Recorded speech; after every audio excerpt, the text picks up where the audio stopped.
사랑하는 성도 여러분, 우리들은 알게 모르게 너무나 실수를 많이 합니다. 그리고 그런 많은 실수들이 한참 지나서야 하나님께서 그때 나를 계속 보고 계셨던 것이구나라고 깨닫게 됩니다. 잘못을 할 때 바로 막아주시지 않았다고 후회하기보다는, 혹은 원망하기보다는, 그렇게 계속 보고 계시는 하나님을 어느덧 확신하게 됨으로써 이후에는 매우 중요한 인생의 순간들에 그 하나님을 기억하며 정말 잘 살게 되는 사람으로 변화됩니다.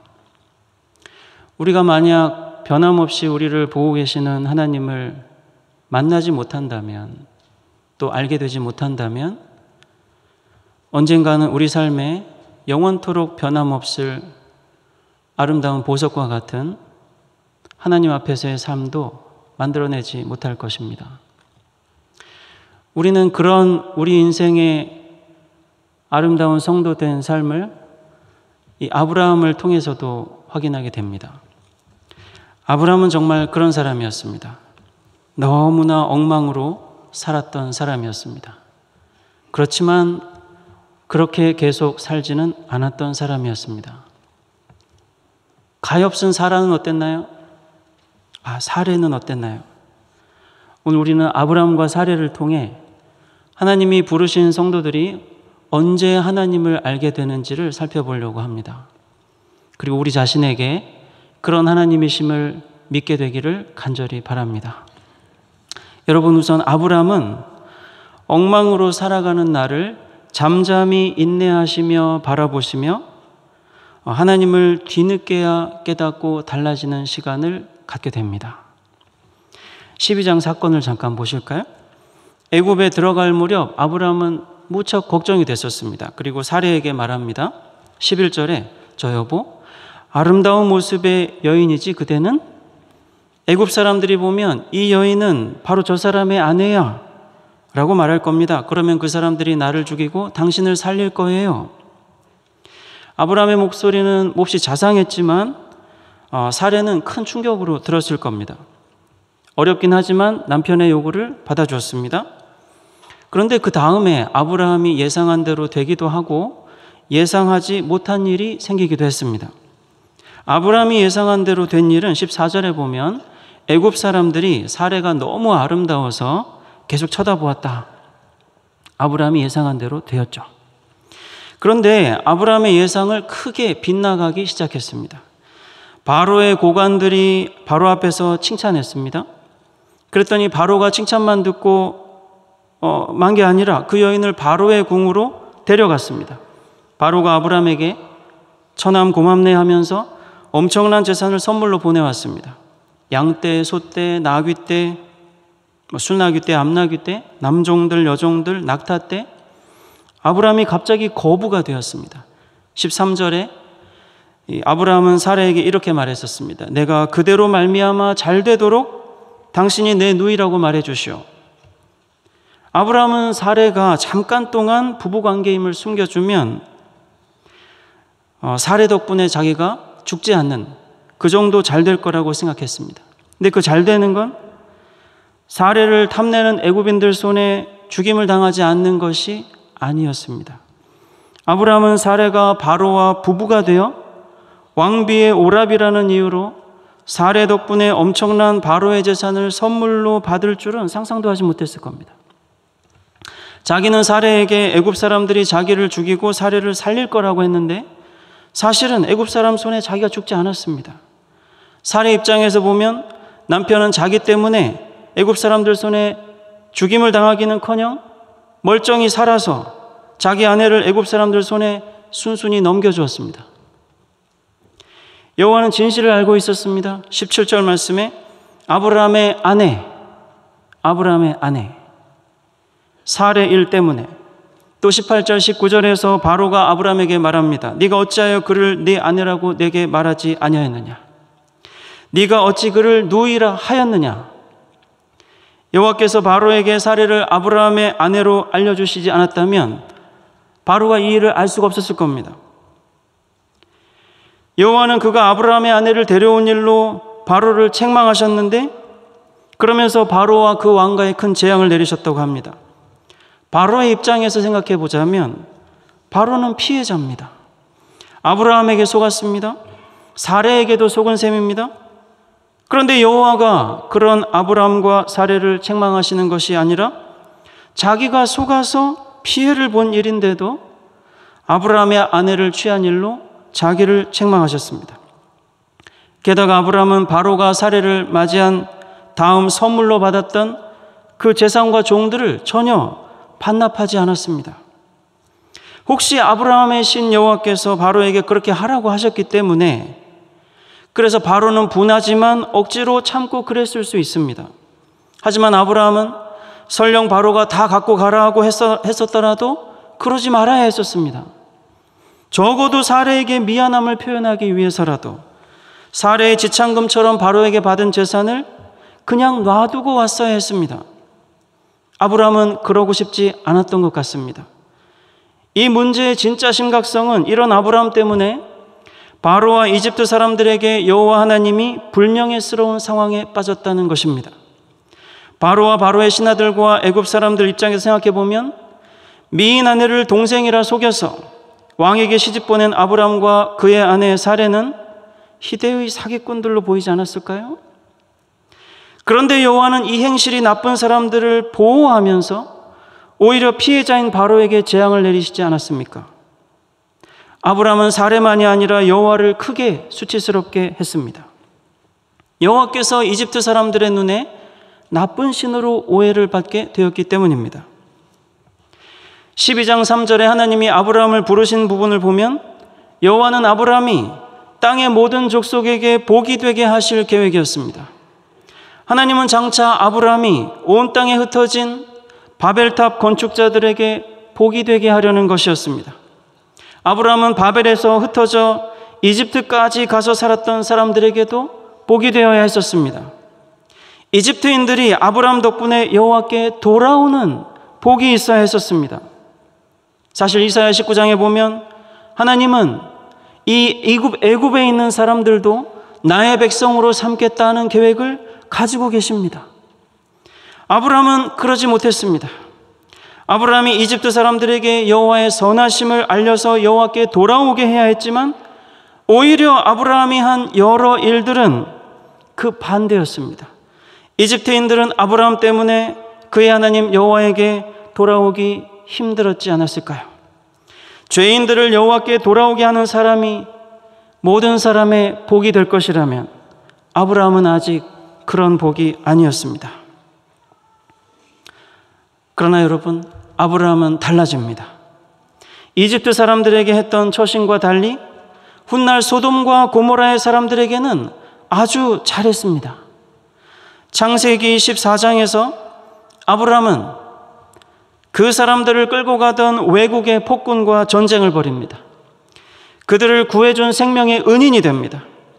하지만 그 모든 승리는 천지의 소유자이시고 지극히 높으신 하나님이 이기게 해주셨기 때문이라는 사실을 늦게 알게 됩니다. 아브라함은 전에 바로에게서 받은 많은 재산을 가지고 나와서 바로와 애굽 사람들에게 하나님의 이름을 불명예스럽게 했었습니다. 이집트에서 아브라함은 자기를 보시는 하나님을 의식하지 못했었습니다.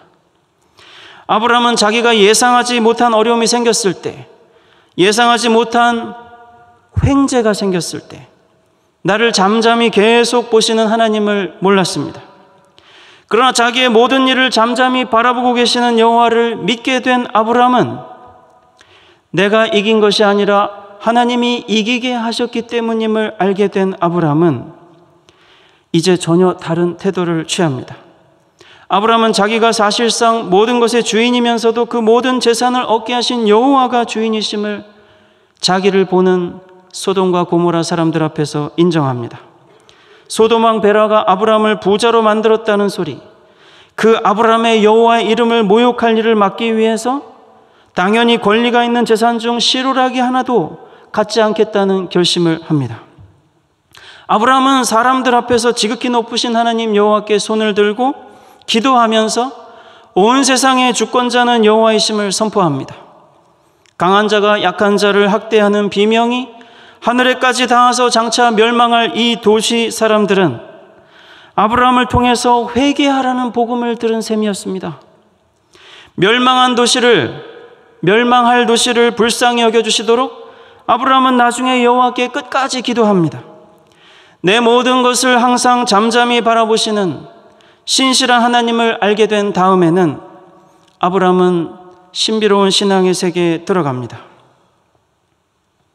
우리가 하나님을 아는 시간은 우리가 하나님께 한참을 많은 잘못을 저지르고 나서 시간이 지나서입니다. 그때 내가 그분께 큰 잘못을 저질렀었구나. 하지만 그분은 한결같이 인내하시고 나의 행동과 심사를 잠잠히 바라보셨구나. 내 모든 생활이 그분의 눈앞에서 벌어지고 있었구나. 훗날 아브라함은 모리아 땅 여호와가 말씀하실 한 산으로 가야 했었습니다. 여호와는 아브라함에게 약속하신 후손을 주실 것이었었고 마침내 이삭을 주셨고 앞으로 그 계획을 이루실 계획이었습니다. 그런데 하나님은 아브라함의 하나뿐인 아들 그가 사랑하는 독자 이삭을 번제로 바치라는 것이었습니다. 그리고 그렇게 할 땅으로 이삭을 데리고 가라는 것이었습니다. 하나님이 아브라함에게 보여주시려는 땅은 하나님을 아브라함이 온전히 예배하는 곳이었습니다. 창세기 22장에서 아브라함은 그곳까지 가는 것이 무슨 진공을 지나는 것처럼 보입니다. 아브라함의 마음속에는 어떤 생각들이 나타나고 사라졌을까요? 어떤 혼란과 두려움과 의심이 가득 차올랐었을까요? 그러나 아브라함은 하나님이 계속 보고 계시다는 믿음으로 모든 것이 무너지는 혼란, 상상조차 할 수 없을 만큼 끔찍한 아들의 죽음을 받아들이며 아무 말 없이 천금 같은 발을 움직여 드디어 예배할 수 있는 땅에 도착합니다. 모리아산 여호와를 예배하는 곳으로 들어가기까지 아브라함은 온갖 혼란과 두려움에 떨었지만 아무 말도 하지 않습니다. 내가 모를 때에도 여호와는 내 모든 행동과 마음을 아시고 잠잠히 보신다는 신앙이 있었기 때문 아닐까요? 자신의 아내와 이집트에서 그 많은 일을 지나는 동안 모든 것을 잊고 있었던 아브라함. 그러나 결국 자기의 일생에 끼어들어 자기가 저질러 놓은 잘못이 그대로 잘못되게 흘러가지 않도록 막아주신 하나님을 통해 아브라함은 이제 자기 마음속에 벌어지는 온갖 두려움과 의심과 혼란까지도 하나님이 아신다는 확신이 있지 않았을까요? 그렇지 않았다면 어떻게 이삭을 데리고 모리아산으로 끝까지 갈 수 있었겠습니까? 여러분도 이 신앙에 들어오십시오. 여러분의 인생을 통해 하나님께서 계속 보고 계심을 경험하는 시간들이 있기를 바랍니다. 그리고 그 확신을 가지고 하나님께서 여러분이 하나님의 계획하셨던 아브라함의 후손이심을 증명하시기 위해 순종하게 하시는 길 위에서 바로 그 하나님을 믿고 기억하시기 바랍니다. 여러분, 사례는 어떤 사람입니까? 사례는 언제 하나님을 알게 되었습니까? 우리가 하나님을 알게 되는 시간은 부당하게 고난을 당할 때 어떤 두려운 일에도 놀라지 아니하고 하나님만 바라보며 구원을 얻는 시간입니다. 우리는 사례를 통해 이 사실을 깨달을 수 있습니다. 사례는 자신과 잠깐 부부관계임을 숨겨달라는 남편 아브라함의 말을 듣고 어떤 마음이 들었을까요? 애굽 사람들이 사례의 아름다움 때문에 자기가 죽을 수 있다며 아브라함이 걱정했다면 위험한 애굽에 들어가느니 차라리 하나님이 살게 하신 땅에서 흉년 때문에 어렵더라도 당신과 내가 함께 참고 지냅시다. 왜 당신이 이렇게 말하지 못하냐며 묻고 싶지 않았을까요? 당신 덕분에 내가 잘 될 수 있도록이라는 남편 아브라함의 말이 사례를 매우 슬프게 할 수 있었습니다. 오랜 세월 아내를 낳지 못한 사례 때문에 아브라함이 살았던 우르 지역의 사람들은 하늘의 신들이 아브라함과 사레에게 저주를 내렸기 때문에 저렇게 미래도 없이 살아간다고 했을 것입니다. 주변 사람들의 수군거림과 손가락질을 당하면서도 아직 후처를 드리지 않은 것을 보아 아브라함은 사레를 여전히 사랑했던 것 같습니다. 그런데 여러분, 비슷한 처지의 엘가나와 한나를 기억해 보십시오.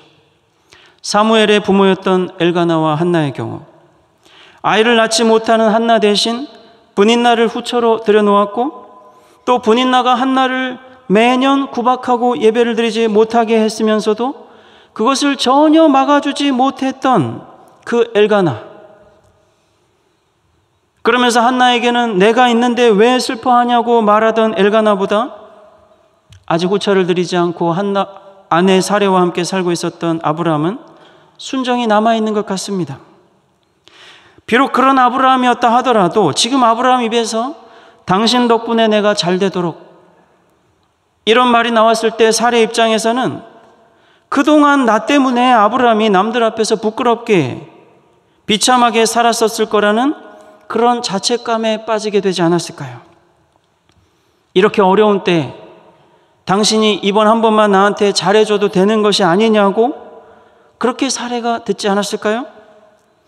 바로의 종들이 아브라함에게 찾아와 황제께서 그대의 누이를 후궁으로 들이시고자 한다고 했을 때 아브라함은 아무 말 하지 않았습니다.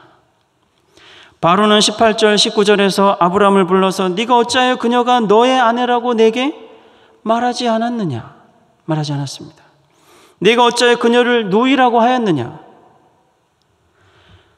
모든 걸 사실대로 털어놓고 내 아내 사레를 바로에게 보낼 수 없다고 아브라함은 말하지 않았습니다.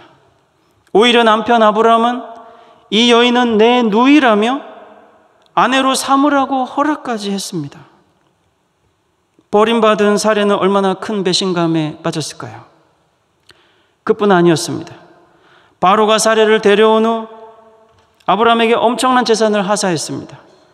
사레를 아내로 여겼다면, 사레를 잃은 슬픔에 전전긍긍하고 있었다면 그때라도 아브라함은 사실대로 말하고 무슨 희생을 치르더라도 그걸 개의치 않고 다시 모든 것을 되돌려 놓기 위해 무슨 일이라도 해야 했었습니다.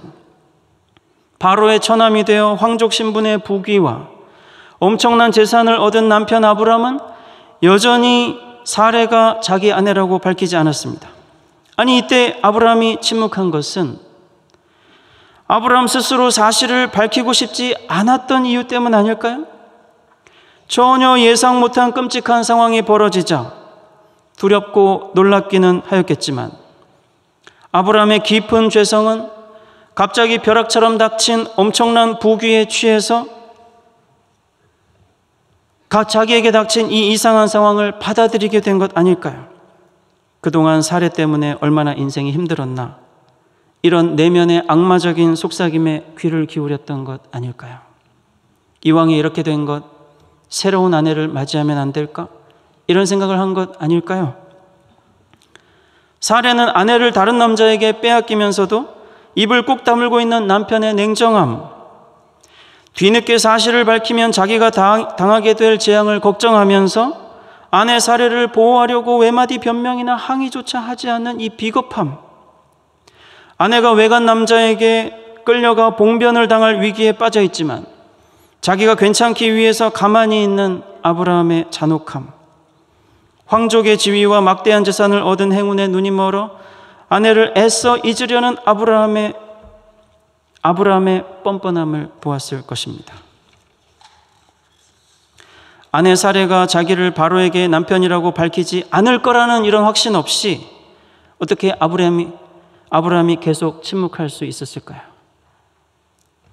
내가 말하지 않으면 아내도 절대 말하지 않겠지, 이런 확신이 없다면 어떻게 계속 아브라함이 침묵할 수 있었겠습니까?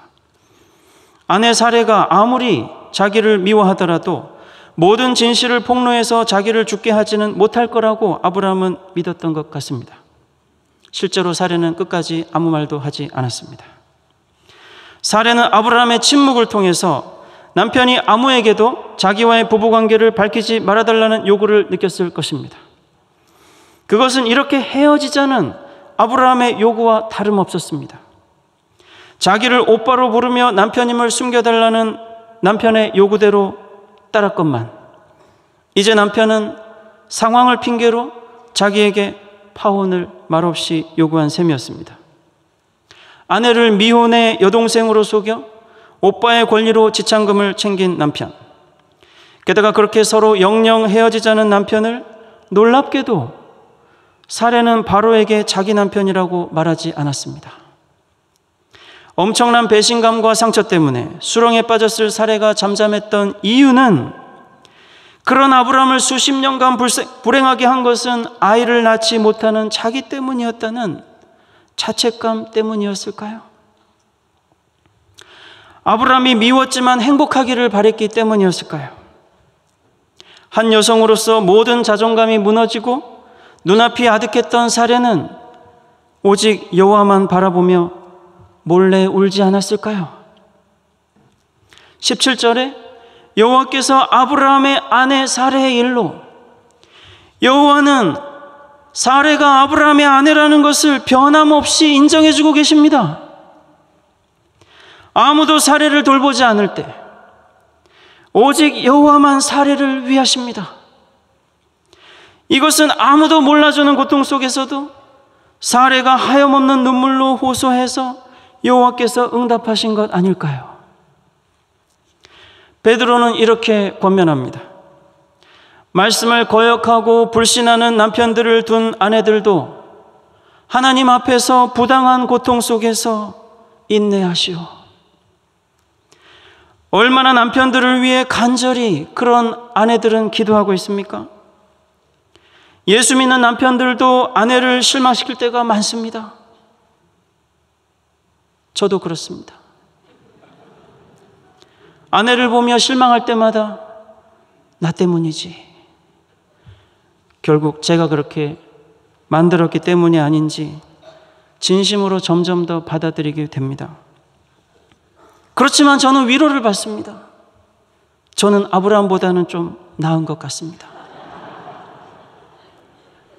여러분 중에 어떤 남편들도 여기서 아브라함보다 못하지 않습니다. 정말 너무합니다. 어떻게 이럴 수 있습니까? 결코 이런 아브라함으로 살다가 죽을 것은 아니지만 왜 성경은 이처럼 비참하게 아브라함을 우리에게 보여주는 것일까요? 왜 성경은 이토록 잠잠하지만 보면 볼수록 뚜렷한 사례의 슬프고 아름다운 모습을 보여주는 것일까요? 어려움 속에서 하나님께 소망을 두고 남편에게 순종하며 온유하고 안정한 심령을 지키는 아내들은 하나님 보시기에 눈부신 빛을 냅니다. 우리가 아브라함과 사레가 애굽에서 겪었던 일을 보며 사레의 아름다움을 보지 못하는 것은 어쩌면 당연합니다. 하나님께만 아름답기 때문입니다. 사레가 그랬습니다. 아브라함을 주라 부르며 순종했습니다. 남편은 사레를 학대하고 내버렸는데 사레는 아무 두려운 일에도 놀라지 않았습니다. 왜 하나님께서 아브라함이 사레에게 그렇게 하는 것을 더 이상 보실 수 없었을까요? 왜 결국 바로에게 이 여자는 아브라함의 아내라는 것을 아브라함 대신 밝히시며 일을 중단시키셔야 하셨을까요? 못난 아브라함을 긍휼히 여기셨기 때문일 것입니다. 아브라함을 통해 이루실 이스라엘 교회를 위해서였을 것입니다. 또 이유가 있습니다.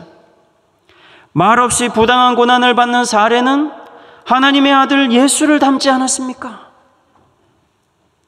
욕을 당하시되 맞대어 욕하지 않으시고 고난을 당하시되 위협하지 아니하시고 오직 공의로 심판하시는 이에게 부탁하며 그 몸으로 죄인의 죄를 담당하신 예수를 닮지 않았습니까? 베드로전서 3장 6절에서 베드로가 말합니다. 여러분도 선을 행하고 어떤 위협에도 놀라지 않으면 사레의 딸들이 됩니다. 베드로의 권면은 남편이나 아내나 모두 직장에서 일하는 우리 시대 성도들에게 유익한 권면을 주고 있습니다. 베드로전서 2장 12절에 이방인 중에서 행실을 선하게 가지시오. 왜 그렇습니까? 왜 불신자들 보기에 착하게 살아야 합니까? 이 착한 행실이 무엇입니까? 베드로는 영혼을 거슬러 싸우는 육체의 정욕을 삼가라. 그리스도인들이 건전한 이성교제를 하라는 뜻입니다. 부부의 정절을 지키라는 것입니다. 결혼 없이 성적으로 문란하지 말라는 것입니다. 그리스 로마 문화에서 사람들은 성적으로 문란했습니다. 돈 많고 힘 있는 사람들이면 폭력을 동원해서 문란했습니다. 자유로운 성문화가 만연한 문화 속에서 평민들도 그랬습니다. 만약 결혼한 직장인이 사내 회식 등을 통해서 문란한 성문화를 거절한다면 아마 이방인들은 싫어할 것입니다. 어둠은 빛을 싫어합니다. 혼전 성순교를 소중히 여기는 그리스도인들을 어떤 사람들은 연애하기 힘들다며 괴롭힐 것입니다. 베드로는 어떻게 말합니까? 불신자들 보기에 선하게 행동하면 오히려 악하게 행동한다며 욕을 먹을 것이다. 그런데 그중 어떤 사람들은 마음이 변화되어 하나님께 돌아올 것이다. 예수님이 오셔서 세상을 심판하시는 날, 자기들을 방탕한 생활에서 벗어나도록 귀감이 되어준 그리스도인들을 예수님께 칭찬하며 영광을 돌릴 것이다. 여러분은 예수님 앞에 설 날을 기다리며 세상을 지나가는 나그네처럼 사십시오. 이런 선한 싸움을 싸우십시오. 힘들기도 합니다. 일터에는 위계가 있지 않습니까? 여러분의 윗사람들이 있지 않습니까? 예수 믿는 사람으로 선한 행실을 하면 바로 그런 조직의 질서 때문에 부당하게 고난을 받습니다. 힘이 없어서 부당한 처우를 받을 수밖에 없을 때 하나님을 생각하며 참는다면 그것은 하나님 보시기에 아름답습니다. 잘못 때문이 아니라 선행 때문에 고난을 받는다면 그것은 하나님 보기에 아름답습니다. 왜 그렇습니까? 죄를 짓지도 않았고 말로 거짓도 없었는데 십자가에서 극형을 당하신 예수, 욕을 먹고 고난을 당하되 그냥 잠잠히 있으시며 공의로 심판하시는 하나님께 부탁하고 우리의 죄를 담당하신 예수, 그 예수를 아직 모르는 사람들 앞에서 여러분이 증거하기 때문입니다. 여러분을 죄에 대해서 죽고 의에 대해서 살게 하려는 예수의 생명이 무섭도록 활기차게 여러분 속에서 살아있기 때문에 바로 그런 시간에 여러분은 이미 여러분들의 모든 잘못을 보시면서도 잠잠하셨던 하나님을 기억하고 있기 때문에, 그래서 그 순간 하나님의 이름을 영광스럽게 하기 위해 여러분들이 용기를 내실 수 있기 때문에 여러분들은 하나님께 아름답습니다.